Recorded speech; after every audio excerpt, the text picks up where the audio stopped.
Grand Admiral Thesser stood on the observation deck of his flagship, the Eternal Dominion, and watched the blue planet grow larger through the viewport. Earth, such a small world, such an insignificant speck in the vast darkness of space. He had conquered dozens of worlds larger and more impressive than this one. This would be no different. Behind him, 800 warships of the 7th Imperial Armada held formation. Each vessel bristled with weapons that could turn cities to ash in seconds. Each carried thousands of soldiers trained from birth for conquest. The Velthari Empire had spent 3 centuries building the greatest military force the galaxy had ever seen, and the Tsar commanded its finest fleet. "Status report," he said without turning from the viewport. His tactical officer, a younger Velthari named Corvin, stepped forward. "All ships report ready, Grand Admiral. We have achieved optimal positioning beyond the planet's moon. Long-range scans show minimal orbital infrastructure, a few primitive satellites, nothing that poses any threat." The Tsar allowed himself a thin smile. The intelligence reports had been accurate. Humanity had only recently begun exploring their own solar system. They had sent a few fragile vessels to their neighboring planets and established small research stations. Their weapons technology was laughable by Imperial standards. They still used chemical propulsion and primitive nuclear devices. "Begin the standard broadcast," the Tsar ordered. "Let them know their new masters have arrived." Corvin nodded and activated the communication system. The message would be transmitted on every frequency the humans used, translated into their major languages. It was the same message the Empire had sent to 2,000 worlds before this one. "Attention, inhabitants of the planet designated Earth. You are now subjects of the Velthari Empire. Your world, your resources, and your people belong to Emperor Kael'vor, supreme ruler of the known galaxy. You will cease all military activity immediately. Your leaders will present themselves for processing within one planetary rotation. Resistance will result in the destruction of your major population centers. Compliance will be rewarded with the privilege of serving the Empire. This is your only warning." The Tsar clasped his hands behind his back and waited. This was always his favorite moment, the silence that followed the declaration. The realization spreading across an entire world that everything had changed. Some species surrendered immediately. Others tried to fight. It made no difference. The result was always the same. Minutes passed. The blue planet hung in space, beautiful and doomed. "Grand Admiral," Corvin said, confusion in his voice, "we are receiving a response. Put it through." The main view screen flickered, and a human face appeared. It was a female, the Tsar noted, with dark skin and gray hair pulled back from her face. She wore a simple uniform with no visible rank insignia. Her expression was calm, almost pleasant, like someone greeting an expected guest. "Good morning," she said in perfectly accented Imperial standard. "My name is Director Chen. I represent Earth's Unified Defense Council. We have received your message and would like to discuss terms." The Tsar raised an eyebrow. Most species did not learn Imperial standard until after conquest. This was unusual. "There is nothing to discuss," he replied. "You will surrender unconditionally or face destruction." The human nodded as if she had expected this response. "I understand your position, Grand Admiral. However, we believe a personal meeting would be beneficial for both parties. We have prepared coordinates for a suitable location on our planet's surface. We suggest you come alone, in a shuttle, to demonstrate good faith. Your fleet will remain unharmed during our discussion." The Tsar almost laughed.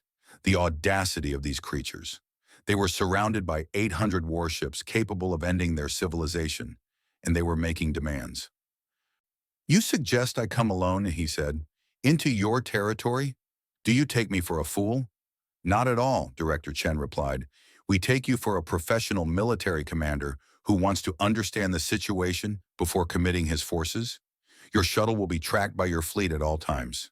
If anything happens to you, they can begin their attack immediately. But we believe you will find our meeting educational." There was something in her tone that gave the Tsar pause. Not fear, not desperation. Something else entirely. Confidence, perhaps. But that made no sense. What could these primitives possibly have that would justify such confidence? Curiosity won over caution. In 300 years of conquest, the Empire had never encountered a species that truly posed a threat. Perhaps these humans would at least provide an interesting diversion before their inevitable subjugation. Very well, the Tsar said. I will humor your request. But understand this. If this is some form of trap, your world will burn. We understand completely, Director Chen said. We look forward to meeting you, Grand Admiral. The screen went dark. Corvin stepped closer, his voice low. Grand Admiral, is this wise? We know nothing of their capabilities. It could be an assassination attempt. Then you will have the honor of destroying their civilization in my name, Thessar replied. Prepare my shuttle, and have the fleet begin targeting their largest cities. If I do not return within 6 hours, commence bombardment. The shuttle descended through Earth's atmosphere, passing through white clouds that reminded the Tsar of his homeworld. The planet was beautiful, he admitted to himself. Blue oceans, green land masses, the delicate swirl of weather patterns. It would make a fine addition to the empire. The humans could be put to work in the mines or the factories. Those who proved intelligent enough might even serve in administrative roles. As the shuttle dropped lower, Thessar studied his sensor displays out of habit. What he saw made him frown. The readings were strange. Energy signatures appeared across the planet's surface, then vanished before his instruments could analyze them. Ghost traces that flickered in and out of existence. Equipment malfunction, perhaps, or some form of interference from the planet's electromagnetic field. He made a mental note to have the technicians examine the shuttle's sensors after this meeting. The coordinates led to a mountain range in the center of one of the larger landmasses. The shuttle set down on a landing pad beside a plain concrete building that looked more like a storage facility than a government installation. The Tsar found this insulting. When subject species met with Imperial commanders, they usually did so in their finest palaces and capitals. This felt deliberately disrespectful. Director Chen was waiting for him at the entrance, accompanied by 2 other humans in similar plain uniforms. They carried no visible weapons. They showed no signs of fear. Welcome to Earth, Grand Admiral, she said, gesturing toward the building. Please come inside. We have much to discuss. The interior was as unremarkable as the exterior.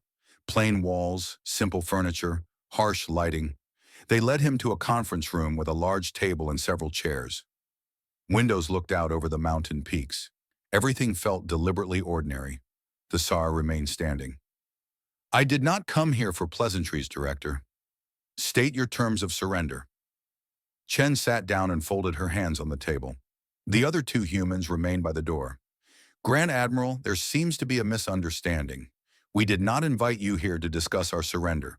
We invited you here to discuss yours. The Tsar stared at her.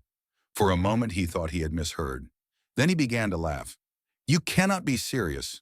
I have 800 warships in orbit above your world. You have nothing. Your species has barely left its own atmosphere. What possible leverage do you think you possess? Quite a lot, actually, Chen replied. You see, Grand Admiral, we have known about the Velthari Empire for 117 years. We detected your expansion when your ships entered this region of the galaxy. We have been watching you conquer world after world, and we have been preparing. Preparing? Thessar's laughter faded. Preparing what? Your technology is centuries behind ours. That is what we wanted you to believe. Chen reached into her pocket and produced a small device, which she placed on the table. Our apparent technological limitations are a deliberate fiction. We created it specifically to avoid attracting attention while we developed our actual capabilities. Your intelligence service has been observing exactly what we wanted them to observe. The Tsar felt something cold in his chest. Not fear. He did not know fear, but something close to it. You are bluffing, he said. This is a desperate attempt to delay the inevitable. I understand why you would think that. Every other species you have conquered has been exactly what they appeared to be. But we are not like them. Chen pressed a button on the device. To demonstrate our sincerity, we would like to offer a small demonstration. With your permission, we will disable one of your vessels. The crew will be completely unharmed. All life support and safety systems will remain functional. But the ship will be unable to move or fight. Choose any vessel you like. The Tsar stared at her for a long moment. Then he activated his communicator. Corvin, target the destroyer Relentless and prepare to fire on this facility if anything happens to it. Yes, Grand Admiral. Now, the Tsar said to Chen, we will see if your demonstration is as impressive as you claim. Chen nodded to one of the humans by the door. The man touched something on his wrist. The Tsar's communicator crackled. Corvin's voice came through, and for the first time in their long service together, the Tsar heard fear in it. Grand Admiral, the Relentless, all systems have gone dark. Completely dark. The crew is reporting that everything simply stopped working. Weapons, engines, communications, everything except basic life support. They cannot explain it. They cannot fix it. Grand Admiral, what is happening? The Tsar looked at Director Chen. She sat calmly, waiting, her expression unchanged. That, she said quietly, is what is happening. And that is what will happen to every ship in your fleet if you do not listen to what we have to say. The Tsar lowered his communicator. The cold feeling in his chest had grown stronger. He had conquered dozens of worlds. He had never felt anything like this before. I am listening, he said. Director Chen rose from her chair and walked to the window. The mountain peak stretched toward a clear blue sky. She seemed in no hurry to speak, and the Tsar found this silence more unnerving than any threat. 117 years ago, she began, still looking out the window.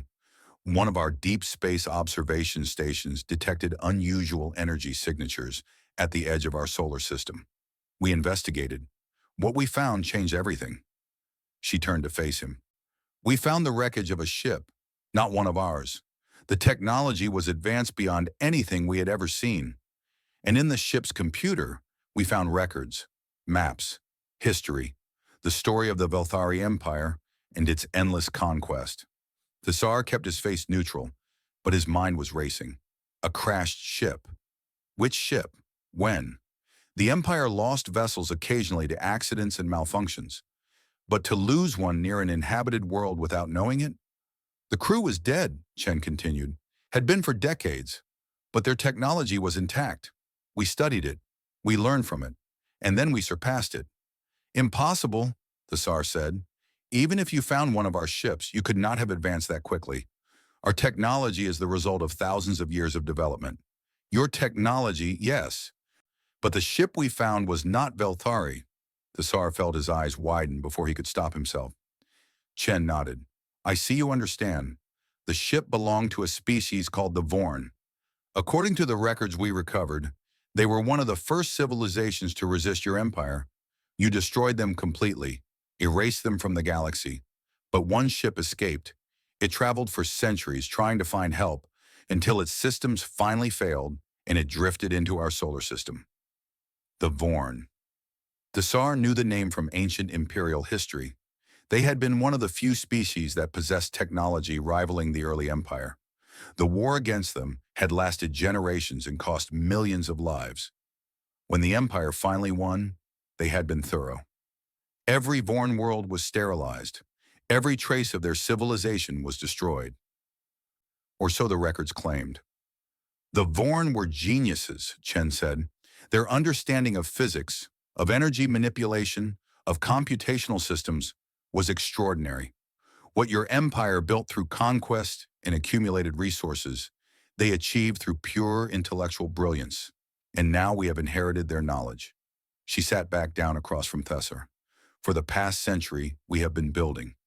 Not the primitive rockets and satellites your observers have seen. Those are stage props. Theater for your benefit. Behind that curtain, we have constructed something very different. Show me, the Tsar said. His voice sounded strange to his own ears, hoarse, uncertain. I intend to, but first I want you to understand our position. Chen leaned forward. We do not want war, Grand Admiral. We have studied your empire's history. We know what you do to species that resist. We have no desire to see our cities burned and our people enslaved, but we also have no intention of submitting. Then what do you want? We want to be left alone. We want your empire to recognize that Earth is not a valid target for conquest. We want you to go home and tell your emperor that humanity is not worth the cost. Thessar shook his head slowly. You do not understand how the empire works. We do not make exceptions. We do not negotiate with lesser species. If I return without your surrender, the emperor will simply send a larger fleet. We are counting on it, Chen said. Thessar frowned. What? Grand Admiral, you have 800 ships in orbit. That is the largest armada the Empire has ever sent to conquer a single world. We could destroy it in minutes.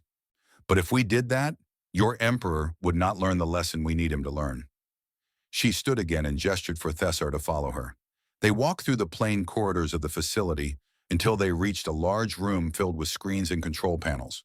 Dozens of humans sat at workstations, monitoring data that scrolled past too quickly for Thessar to read. This is our primary defense coordination center, Chen explained. From here, we can see everything that happens in our solar system. And I do mean everything. She pointed to a large central screen. Thessar saw his fleet, 800 dots arranged in precise formation beyond the moon. But he also saw other things. Thousands of other dots, hidden throughout the solar system. Some were clustered near Earth. Others hung in the asteroid belt. Still others were positioned near the outer planets. Those are our assets, Chen said. Weapons platforms, defense stations, warships. We have been building them for decades, using materials harvested from asteroids and moons where your observers would never think to look. Thessar studied the display. The numbers were staggering. If this was accurate, humanity had a military force that dwarfed his armada. You could have destroyed us the moment we arrived, he said slowly. Yes, but as I said, that would not serve our purpose. Chen turned to face him directly. We need your fleet to survive. We need your crews to go home and tell everyone what they saw. We need the Empire to understand that Earth is not just another world to be conquered. We are something new. Something your Empire has never faced before. And if I do not cooperate, if I order my fleet to attack despite your demonstration, then we will disable every ship in your armada, just as we disabled the Relentless. Your crews will be stranded, helpless, unable to even call for help. We will keep them alive and comfortable until we can arrange transport home. But Grand Admiral, you will not be among them. Her voice remained calm, but the Tsar heard the steel beneath the words. You would kill me.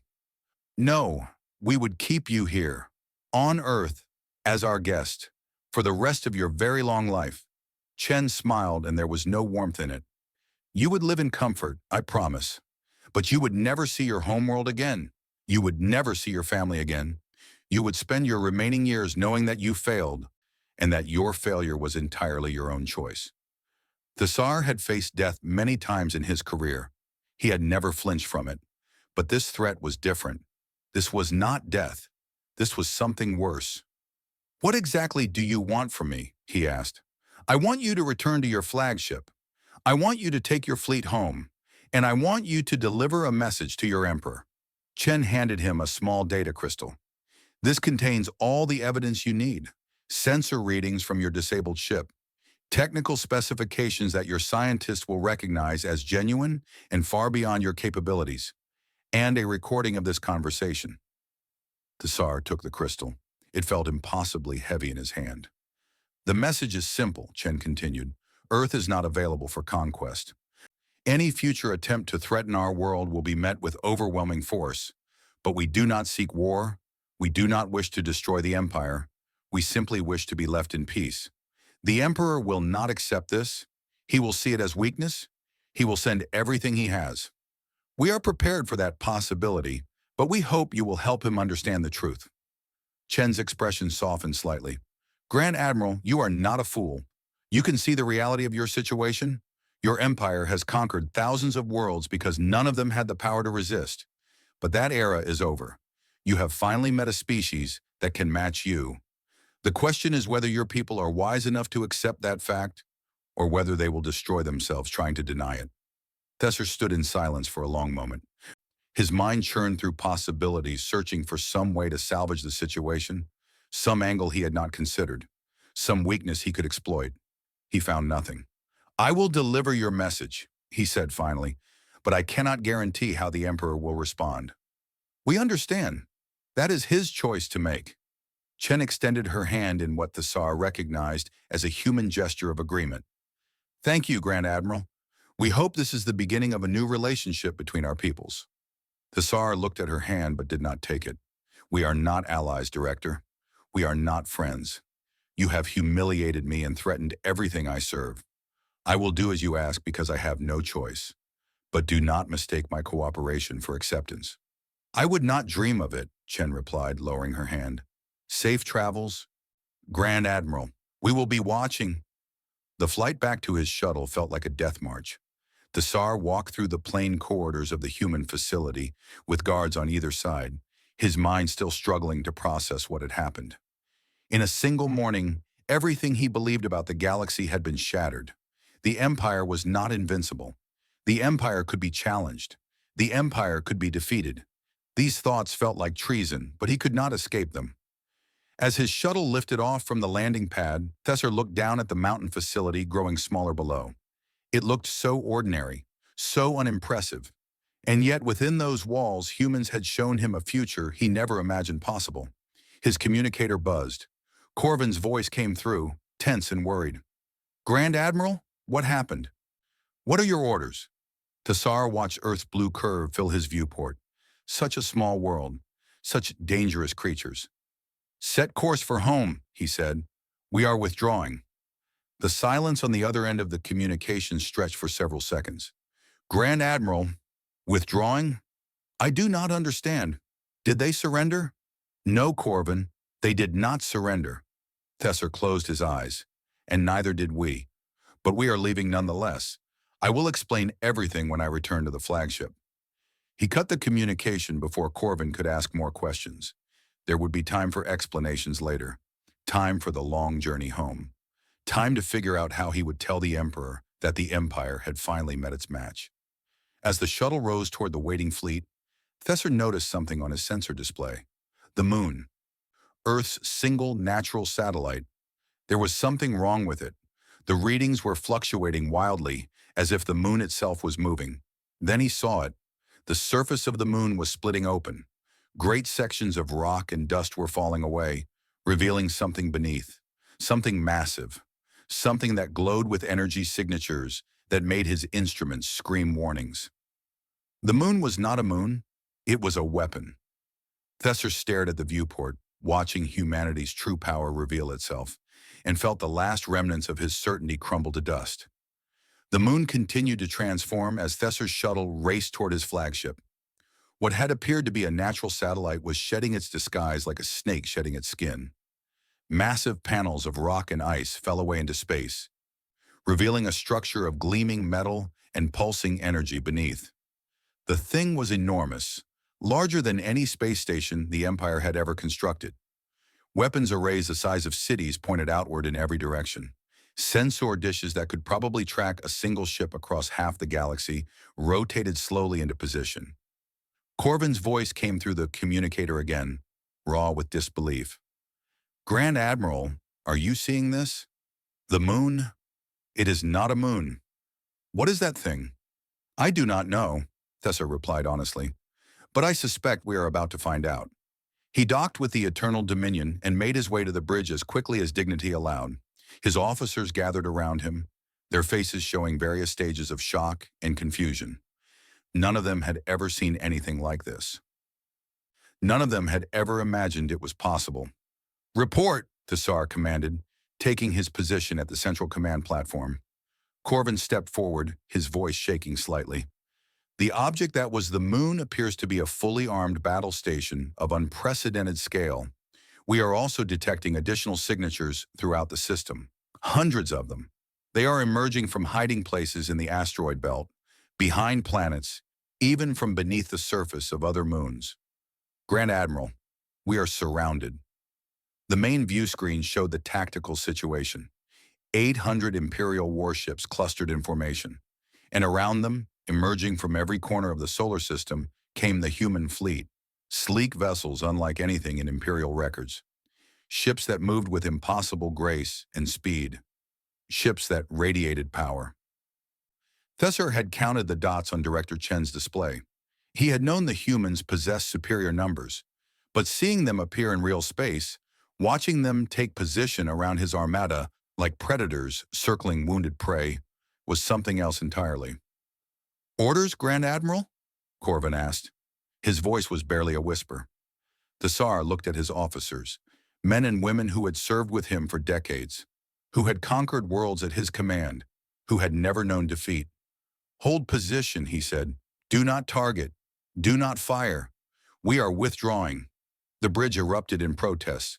"Withdrawing, Grand Admiral, we cannot simply leave. Our honor demands we fight. The Emperor will have us executed for cowardice." The Tsar raised his hand and silence fell. "I have met with the human leadership. I have seen evidence of their capabilities. If we fight, we will lose. All of us. Every ship. Every soldier.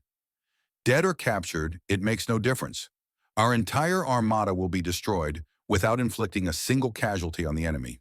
"That is impossible," one of the senior captains said. "No species has ever—" "This species has," Tessar cut him off. "They disabled the Relentless with a single command.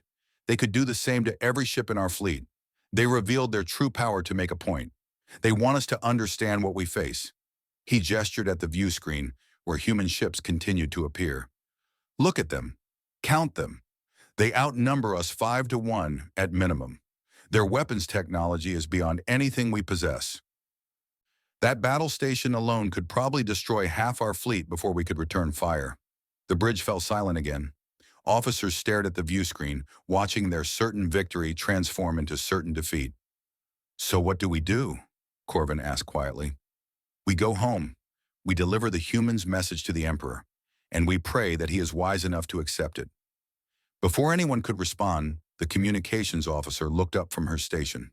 "Grand Admiral, we are receiving a transmission from the human battle station." "Put it through." The view screen changed to show a human face. A man this time, older, with a scarred face and cold eyes. He wore a military uniform with symbols Thesser did not recognize. "Grand Admiral Thesser," the man said, "I am Admiral Chen Wei of the Earth Defense Fleet. Director Chen informed me that you have agreed to return home peacefully. We appreciate your wisdom." "I have agreed to nothing except delivering your message," the Tsar replied stiffly. "My personal feelings about this situation remain unchanged." "I understand, and I respect your honesty." Admiral Chen paused. "We meant what we said about not wanting war. To prove our sincerity, we are going to allow your fleet to leave intact. No ship will be destroyed. No crew member will be harmed. You will tell your Emperor that humanity showed mercy when we could have shown annihilation." "Mercy," the Tsar repeated. The word tasted bitter. "You call this mercy? You have humiliated us, demonstrated our weakness for all the galaxy to see. When word of this spreads, every subject species in the Empire will question our power." "That is not our concern," Admiral Chen replied. "We care only about Earth and its safety. What happens to your empire is your own business, as long as you leave us alone. And if we do not, if the Emperor sends another fleet?"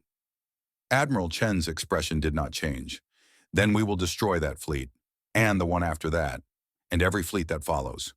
We have spent a century preparing for this day, Grand Admiral. We have weapons your scientists cannot imagine.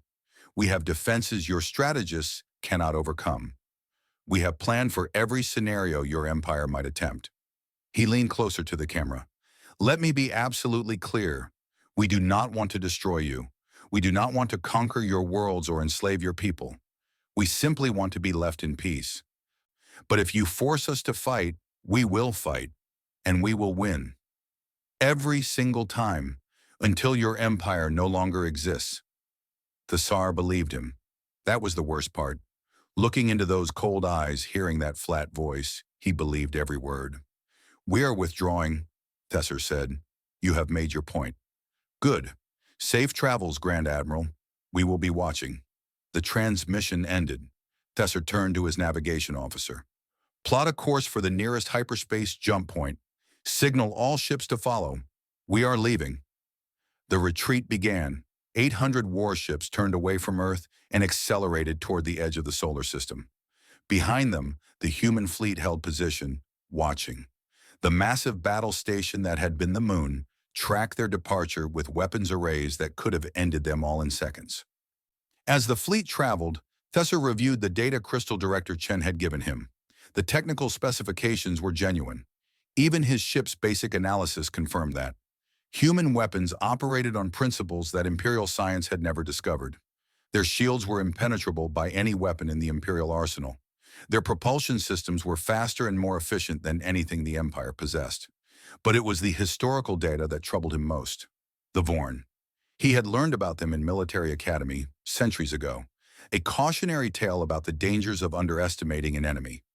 The early Empire had assumed the Vorn would fall quickly like all the others. Instead, the war had lasted generations. Millions had died.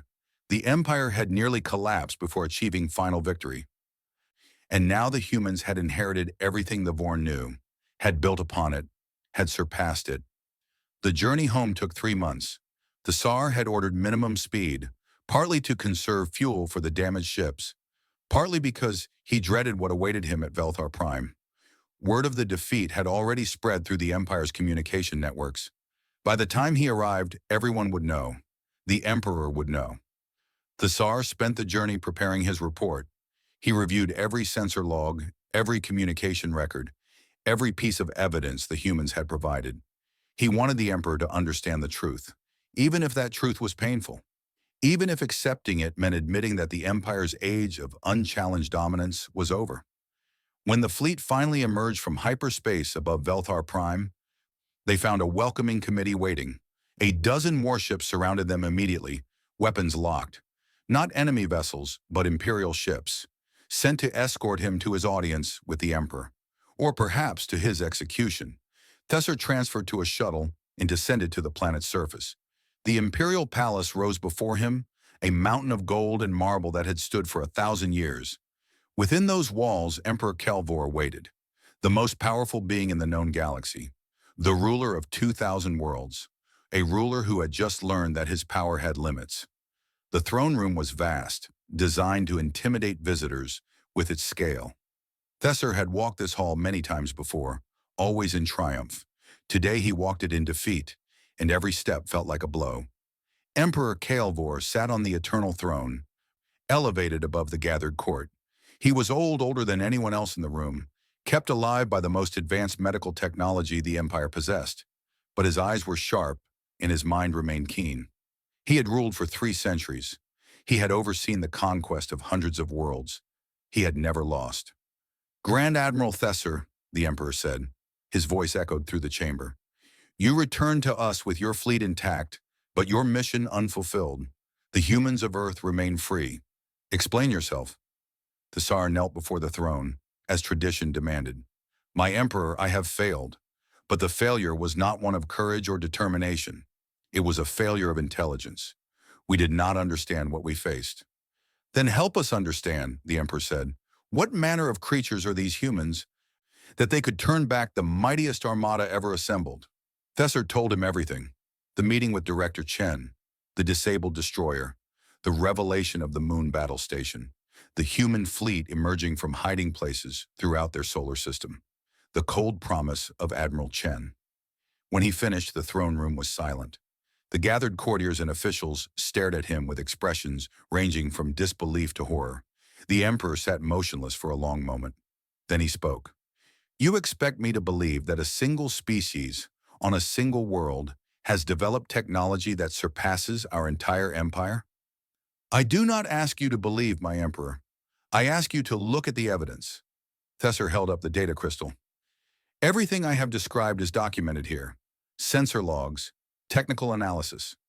The humans themselves provided this information. They wanted us to understand. Wanted us to understand what? That we should cower before them? That the mighty Velthari Empire should fear a handful of primitives? The Emperor's voice rose. I have conquered 2,000 worlds. I have crushed every enemy who dared to challenge me. And you tell me that I should accept defeat because some humans showed you a few tricks? My Emperor, I do not suggest defeat. I suggest caution. The humans do not want war. They want only to be left alone. If we give them that, we lose nothing except a single world. But if we press the attack, if we send another fleet, we risk losing everything. The Emperor stared at him with cold fury.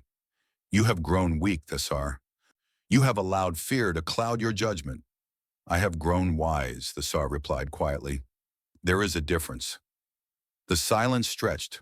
Around the throne room, courtiers held their breath, waiting to see what would happen.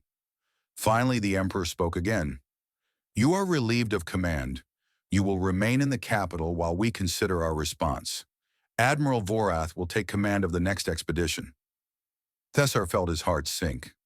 Admiral Vorath was young, ambitious, and utterly convinced of Imperial invincibility. He was exactly the wrong choice for this situation.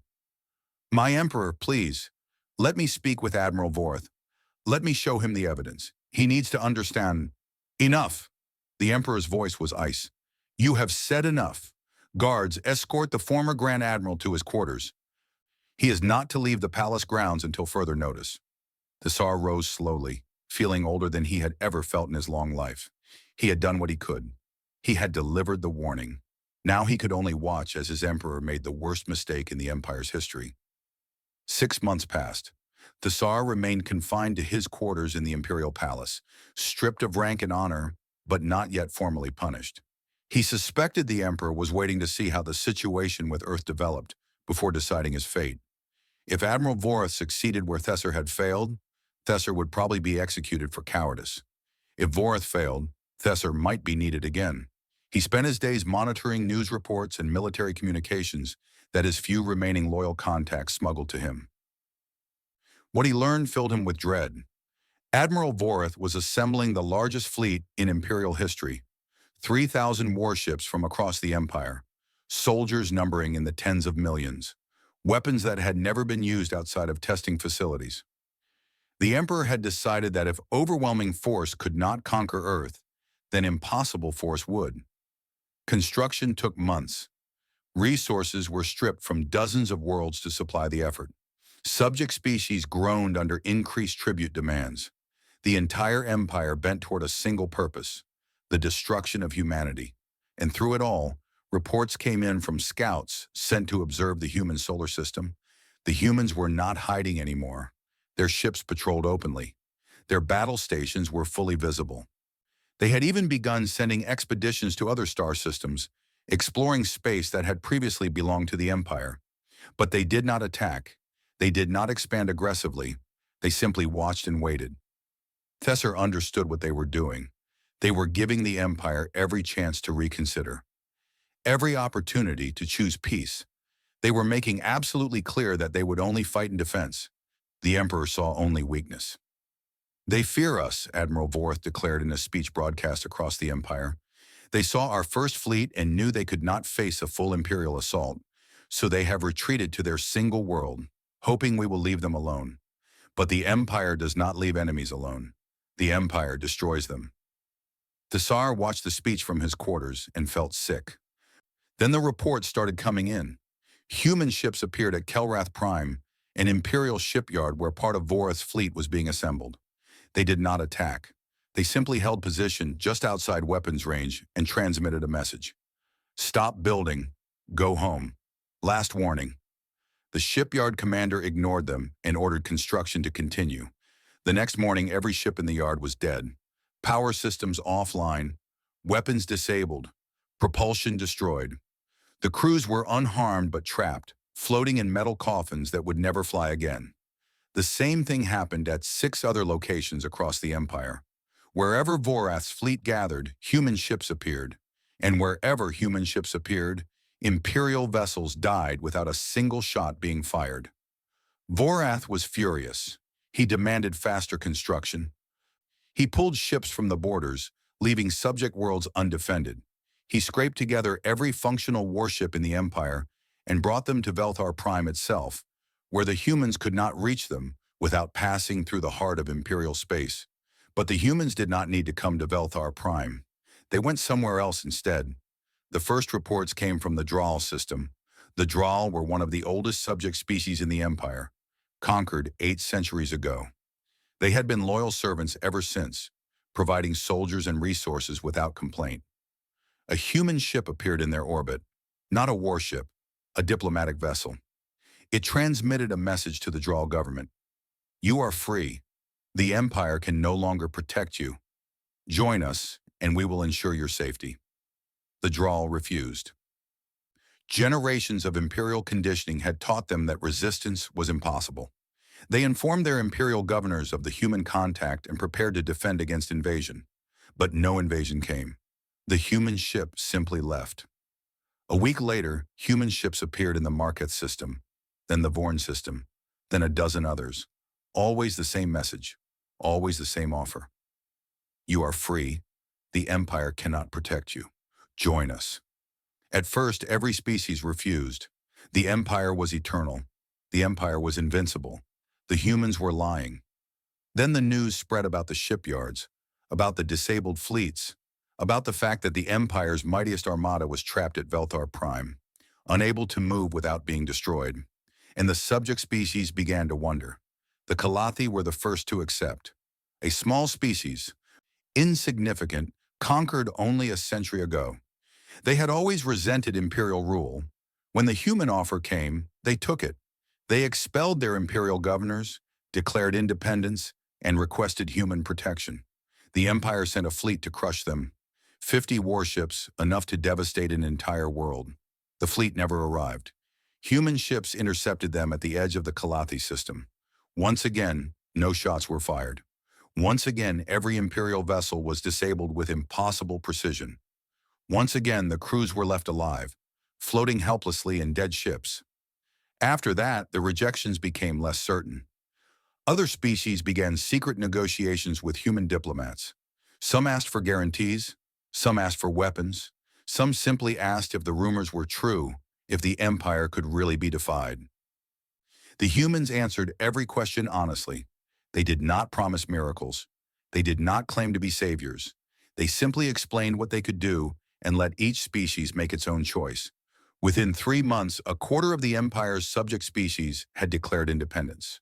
Within 6 months, half. The Empire was fragmenting faster than anyone had thought possible. Centuries of conquest unraveling in weeks. Emperor War watched his dominion crumble and refused to accept reality. They are testing us, he insisted in council meetings that the Tsar was now permitted to attend, if only as a silent observer. This is all a bluff. Once we destroy Earth, the subject species will fall back into line. Admiral Voreth agreed. His fleet of 3,000 ships remained at Velthar Prime, the largest military force ever assembled. He was eager to use it. Give me the order, my emperor, he said. Let me show these humans what the Empire can truly do. Thessar could not remain silent any longer. My emperor, please. The humans have demonstrated their power dozens of times. They have disabled entire fleets without firing a shot. What makes you think this assault will succeed where all others have failed? The emperor's eyes fixed on him. Because this time we will not stop. This time we will not negotiate. This time we will burn their world to ash and salt the ruins. They may be able to disable 100 ships, 1,000, but they cannot disable 3,000. We will overwhelm them through sheer numbers. And if you are wrong, if they destroy the fleet, then we will build another, and another, until they are gone or we are. The emperor's voice was cold. This is not about conquest anymore, Thessar. This is about survival. If we allow the humans to humiliate us without response, the Empire will collapse entirely. Every subject species will rebel. Every enemy will sense weakness. We must destroy Earth, or we will be destroyed ourselves. The Tsar saw the truth in those words. The Emperor was trapped.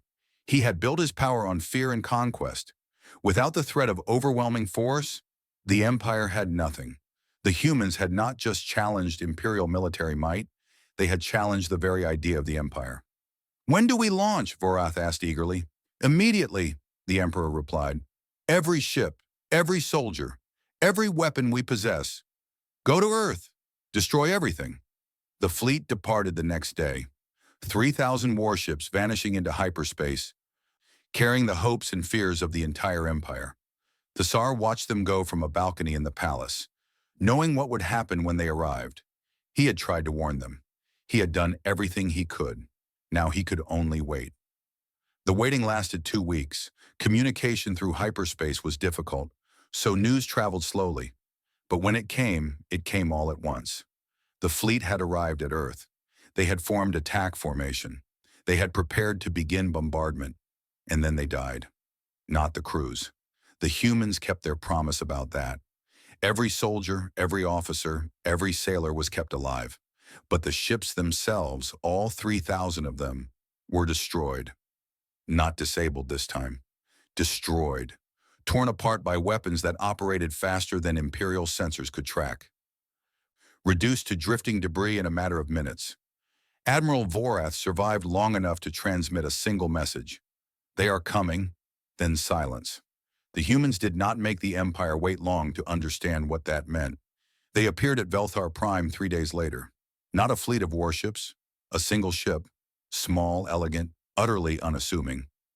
It dropped out of hyperspace above the Imperial capital and transmitted a simple message. Emperor Calvor, your military forces have been neutralized. Your subject species are in open rebellion. Your empire is finished. You have two choices.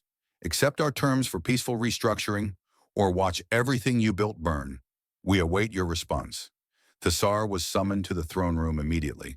He found the Emperor sitting motionless on the eternal throne, staring at nothing.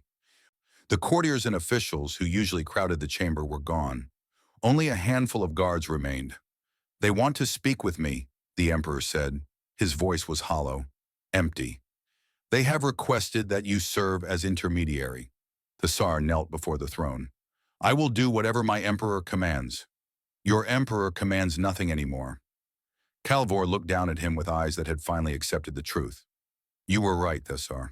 You tried to warn me. I should have listened. There is still time, my Emperor. The humans do not want to destroy us.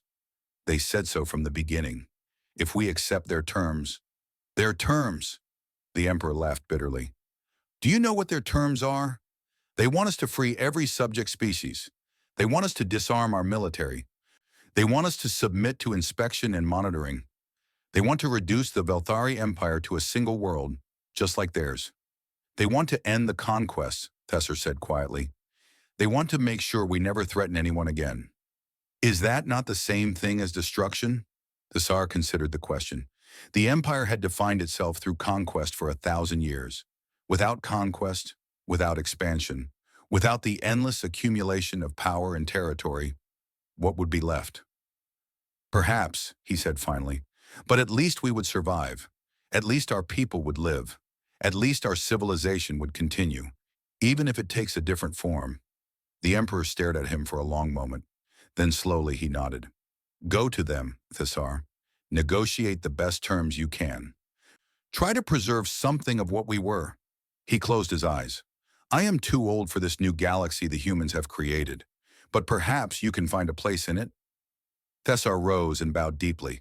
I will do my best, my Emperor. He turned and walked toward the doors of the throne room. Behind him he heard the Emperor speak one last time. Thessar, when you meet with them, ask them something for me. Ask them why. Why did they show mercy when they could have destroyed us? Why did they leave us alive when we would have burned their world to ash? I need to understand. I will ask, Thessar promised. Then he went to meet humanity's representatives and begin the long process of building something new from the ruins of the old. The negotiations took 6 months. Thessar served as the primary Velthari representative, meeting daily with human diplomats to hammer out the details of what they called the Galactic Compact. It was exhausting work, made more difficult by the constant protests from hardliners who demanded continued resistance and the occasional assassination attempt from fanatics who blamed the Tsar for the Empire's collapse. But slowly, piece by piece, a new order took shape. The terms were harsh by Imperial standards. All subject species were granted immediate independence.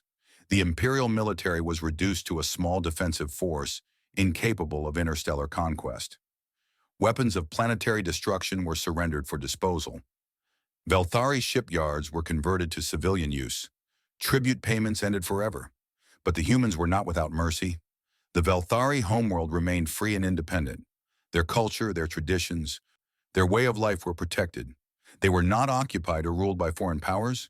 They were simply no longer permitted to rule others. Some called it humiliation. Thessar called it survival. As the months passed, he came to know the human representatives well. Director Chen appeared frequently, overseeing the diplomatic process with the same calm efficiency she had shown during their first meeting. Admiral Chen Wei monitored the military aspects. ensuring that disarmament proceeded smoothly and that no hidden weapons caches remained. But it was a younger diplomat named Sarah Park who became Thesser's primary counterpart. She was direct, intelligent, and surprisingly sympathetic to the Velthari position. She pushed hard for human interests, but never seemed to take pleasure in Velthari suffering. During one late-night session, after a particularly difficult day of negotiations, the Tsar finally asked the question the Emperor had posed. "Why?" he said. "Why did you show mercy? You could have destroyed us completely. You could have burned Velthar Prime the way we threatened to burn Earth. Why didn't you?" Sarah set down her documents and considered the question for a long moment. "Do you know the history of our species, Grand Admiral?" "I have studied it," Thesser replied. "Your world is marked by constant warfare. Your nations have fought each other for thousands of years. You developed weapons capable of destroying your entire civilization." "That's right. We came very close to ending ourselves more than once. Nuclear weapons, climate change, artificial intelligence, biological warfare. Every generation faced some new threat that could have wiped us out." Sarah smiled sadly. "We learned some things from those experiences." "What things?" "We learned that destruction is easy. Any fool with enough weapons can destroy things. But building is hard. Creating something lasting, something good, something that makes life better for everyone, that takes real strength." She met his eyes. "We also learned that cycles of revenge never end well. If you destroy your enemies completely, their children will grow up hating you. Their allies will seek revenge. The violence continues forever, generation after generation. So you spared us to break the cycle. Partly, but also because we genuinely do not want to rule the galaxy. We have no interest in becoming what you were. We just want to live in peace and help others do the same." Tessar struggled to understand. His entire life had been shaped by the belief that power meant control, that strength meant domination, that the purpose of civilization was to expand and conquer. "But what is the point?" he asked. "What do you gain by helping your former enemies? By freeing our subjects? By refusing to take what you have earned through victory?" Sarah thought for a moment before answering. "There is a concept in human philosophy called enlightened self-interest. It means understanding that your own well-being is connected to the well-being of others. A healthy, peaceful galaxy is good for everyone, including us. If the Velthari recover and prosper, if your former subject species build successful civilizations, if trade and cooperation replace war and conquest, everyone benefits, including Earth. And if we betray you, if we rebuild our fleet and attack again, then we will stop you again, as many times as necessary." Sarah's voice was firm but not threatening. "We are not naive, Grand Admiral. We know some Velthari will never accept this new reality. We know there will be attempts to restore the old ways. But we believe that over time, most of your people will see that cooperation works better than conquest. That building is more satisfying than destroying. That true strength is measured not by how many you can crush, but by how many you can lift up." The Tsar sat in silence, turning her words over in his mind. Part of him wanted to reject them. Part of him wanted to cling to the beliefs that had shaped his entire existence. But another part, a part that had been growing since his first meeting with Director Chen, recognized the truth in what she said. "I would like to see Earth someday," he said finally. "The real Earth. Not as an invader or a prisoner, as a guest." Sarah smiled. "I think that can be arranged." The signing ceremony took place 1 year after the first Imperial fleet had arrived at Earth. Representatives from over 100 species gathered in a great hall that humans had constructed specifically for the occasion. Former Imperial subjects stood beside their former masters. Enemies who had fought for centuries sat at the same tables. And at the center of it all, on a simple platform without thrones or elevated positions, the Galactic Compact was signed into existence. The Tsar watched the ceremony from a position near the human delegation. He was no longer Grand Admiral. He had refused all official titles, preferring to serve as an informal advisor to both sides. His knowledge of Imperial systems and cultures proved valuable in smoothing the transition. His willingness to acknowledge Velthari mistakes helped build trust with species who had suffered under Imperial rule. Emperor Kelvor was not present. He had abdicated 3 months earlier, retreating to a private estate where he spent his days tending gardens and refusing all visitors. The new Velsari government was a council of elected representatives, a concept borrowed from humanity and modified to fit Velsari traditions. When the last signature was placed on the compact, applause filled the hall. Species that had been at war for generations cheered together. Thesser found himself moved in ways he did not fully understand. Later, after the formal celebrations ended, he walked through the facility's gardens with Sarah Park. Earth's night sky spread above them, filled with unfamiliar stars. "I still do not fully understand your people," he admitted. "You had every reason to hate us, every reason to want revenge, yet you chose this instead." "We chose what we believed would create the best future," Sarah replied. "Not just for us, but for everyone. That is not altruism, it is strategy." Strategy? Think about it. If we had destroyed the Empire, we would have created chaos across the galaxy. Thousands of worlds suddenly without order. Wars erupting everywhere as species fought over the remains. We would have spent centuries dealing with the aftermath. She gestured at the stars. Instead, we built something. A framework for cooperation. A system that benefits everyone, including us. In 50 years, 100 years, we will be part of a thriving galactic community. Trade, cultural exchange, shared scientific advancement. That is worth more than conquest ever could be. The Tsar looked up at the stars. Somewhere among them was Velthar Prime, his homeworld, now just one planet among many. The thought no longer felt like defeat. "There is something I have been meaning to tell you," Sarah said. "We are planning an expedition to the far reaches of the galaxy. Exploration, not conquest. We want to see what is out there, beyond the space the Empire mapped. We are looking for representatives from different species to join us." She turned to face him. "We would like you to come. Your experience, your knowledge, your perspective would be valuable. And I think you would enjoy seeing the universe as something other than territory to be conquered." The Tsar considered the offer. A year ago, he would have dismissed it as absurd. A Velthari Grand Admiral serving on a human exploration vessel, traveling the stars not to claim them, but simply to understand them. But he was no longer a Grand Admiral, and the galaxy was no longer what it had been. "I would be honored," he said. Sarah smiled. "Good. The ship leaves in 3 months. We are calling it the New Horizon." They stood together in the garden, looking up at the stars that no longer belonged to anyone. Somewhere in the distance, music played as the celebration continued. Species that had been enemies danced together, laughed together, began the long process of learning to trust each other. The Tsar thought about the question he had asked Sarah months ago. Why show mercy? Why build instead of destroy? He finally understood the answer, because destruction ended things, but building created possibilities. And in a universe as vast and strange and beautiful as this one, possibilities were the most valuable thing of all. The Empire was gone. Something new was taking its place. And for the first time in his very long life, Thesser found himself looking forward to the future instead of trying to control it.